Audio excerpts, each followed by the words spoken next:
Tomatoes show up in salads and pasta sauces all year round, but summer is when they truly shine, opening the door to endless possibilities. Today, I'm sharing 3 of my favorites, and they're all easy. First up is a marinated tomato that really brings out the natural flavor of a beautiful ripe tomato. Use a paring knife to scoop out the top, split this beautiful tomato in half, and I like to cut them into wedges and then split the wedges in half.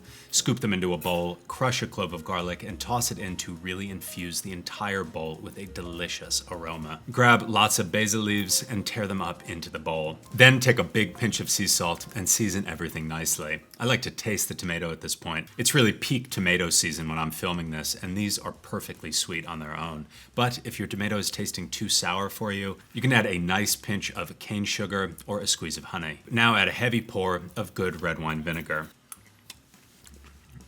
I love these tomatoes. They're sweet, very aromatic with the garlic and basil, and honestly, if you want a simple way to make good tomatoes taste even more delicious, this preparation is hard to beat. It's great on salads, on grilled bread with fresh ricotta, or on a pizza. To me, there is a taste of summer, and it's ice-cold gazpacho.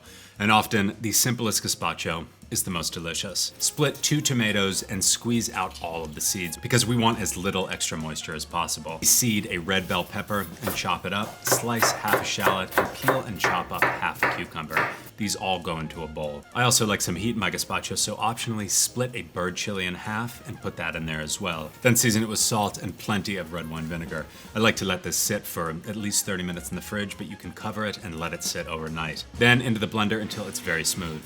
Push it through a fine mesh, and I like to toss a sprig of mint into the strainer while I'm passing it, which really adds a lot of amazing flavors to the soup. You can plate this up if you'd like, but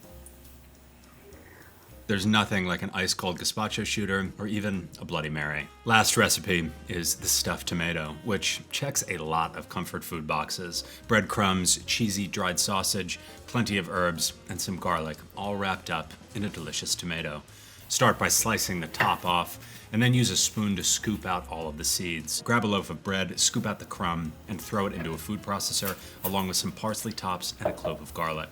Chop this all into a herby, garlicky, fresh breadcrumb. Toss it into a bowl and take some dried Genoa salami. I'm using a calabrese style. Peel it and dice it and add it into the bowl, and then grate some fresh mozz on top. Season it lightly with sea salt and toss everything together. Then lightly season the inside of the tomato and spoon in plenty of the mixture. Don't press it down too hard or your tomato might burst in the oven. Put it onto a parchment-lined tray, drizzle it lightly with olive oil, and pop it into a 400-degree oven for 20 minutes until the cheese is melted, the tomato is cooked, and very lightly browned. 3 easy recipes that show off summer tomatoes at their best. Give them a shot and let me know what you think.